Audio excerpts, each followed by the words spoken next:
Now we come into the Cold War days.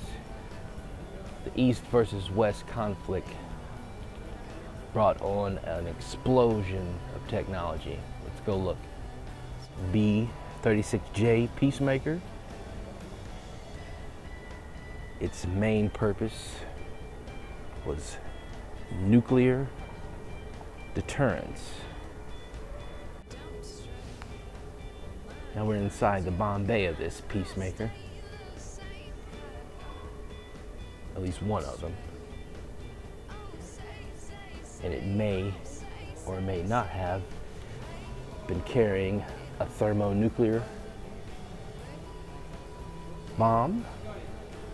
Like I mentioned, the best defense is sometimes a good offense.